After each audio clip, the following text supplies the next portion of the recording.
Hey guys, let's just jump right in here, and I want to give you a little rundown on what we're working with here and what the goals are. I just needed something to do with this 4.6-inch turbocharger. That would be a 116 millimeter HX83. It is a G-trim turbine with a 41 housing on it. Nothing too out of the ordinary. This was run on a V8 Mac as a single that made 1,075 to the tires. I don't know what it was. Flywheel. I used 12% as the factor. So that's pretty straightforward. It's too big. It surges probably, I'm going to guess, below about 1,400. I think it surges because I locked it down at about 570 horsepower and walked out here. It was at 570 at like 1,300, and I could feel a pulse of air, which I'm pretty sure is a surge. But anyway, it's a 4.6. It ain't gonna run low RPM without surging. So anyway, enough of that. We'll probably change that out at some point with this experimentation. This is what I'm going to catch a lot of flack for, but we're going to all walk through this whole process together. So this is your run-of-the-mill S400, and what makes it pretty unusual is it's the 96 by 88 turbine with a 1.58 exhaust housing, but it has a little bitty 63.5 millimeter compressor wheel, which would have been on a 169.012 11-liter Detroit engine. Now your guys are like, oh my gosh, you got that tiny little compressor on there. That's never going to work. Well, we're going to find out. I will say that with the 158 housing, I don't think it works real good. I think it's, as small as it is, it's a little slow to get up to speed. And I'm kind of testing a theory that a small compressor wheel is going to speed up faster with a large turbine housing when it's getting a little push from a helper here. And I'll be honest with you, it does a lot better than you would think. And when we get to the computer, you're going to see the boost pressures of the low pressure and the high pressure. And I haven't had a chance to run the pressure ratios yet, but some of you guys are going to run that pretty quick, and you're going to, before I even go to bed tonight, you're going to tell me what the pressure ratios are. And I think we're all going to be surprised at how decent they are. But this definitely needs a little tighter housing on it to get it up to speed quicker. And this probably needs a smaller compressor. Probably a 4-inch would do just fine. So anyway, let's walk on over here to the dyno area, and we will sit down and go through some of the data here. Let's start with, and this is, I apologize, one day we're going to have screen recording software, but for right now, today we're going to be holding it. So I started the run up here 2100, and I did a 130 RPM per second drawdown, which is pretty slow. We definitely were not capturing much dyno inertia there, and it peaked out at, you know what, I should probably turn the lights off. Oh well, I don't have time to go turn the lights off, but you can see that peaked out at 798 horsepower at 2,044 RPMs. And then you can look, it's a pretty nice flat power curve there. I mean, that is flat. And then I drug it down to 1,500. I probably could take it to 1,400, but I don't like, it was starting, like I said, at 1,300, it was having a bit of a surge to it. I don't want to do that because the turbo is not even braced very well. It's just kind of hanging there. The peak torque was 2,409 foot-pounds at 1,517, which means if you continue to drag it down, the torque would probably go up. I don't know, maybe not. Let's go up here, draw this up, and pull this over. Let's look at temperatures. We'll go temperatures and then pressure. So temperatures, I don't really like that. It was 1,296 degrees at 1,500.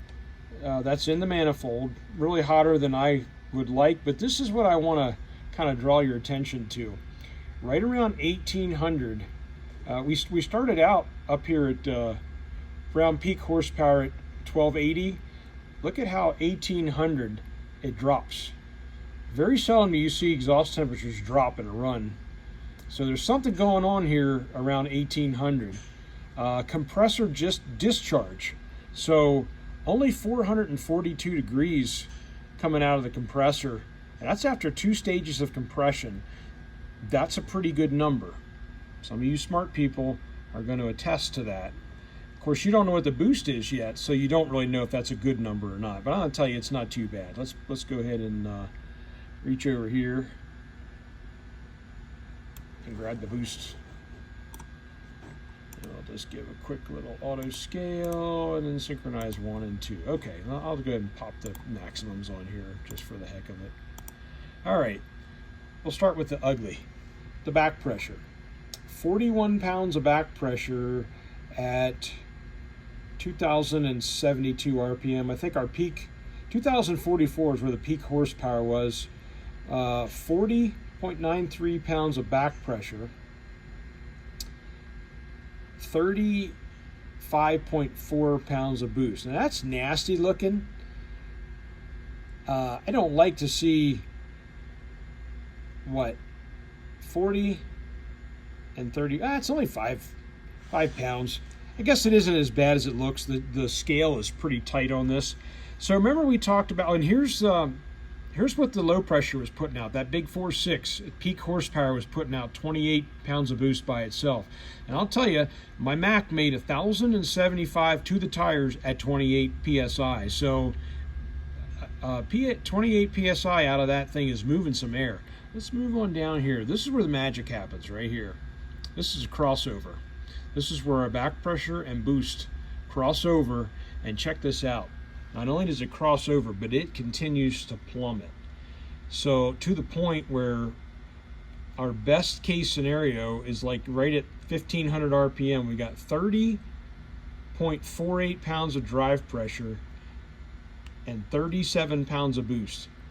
That's when you're making money right there. But I will tell you that below like 1650, the big boy is starting to leave the chat here. I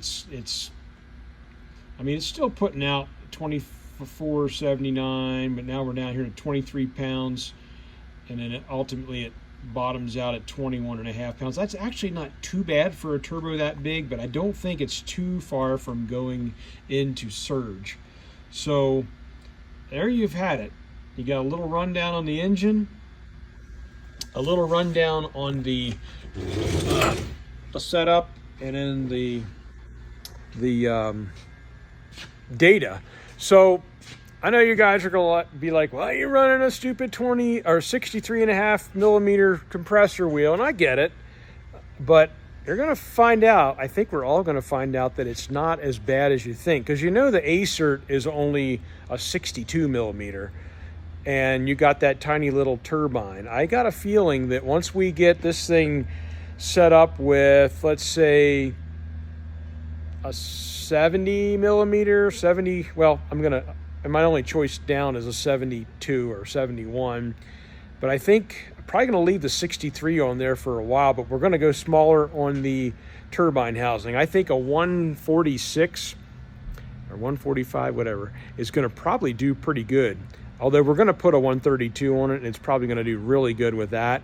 But that's what I think. I think we're going to end up keeping the small compressor wheel, and I think we're going to end up taking the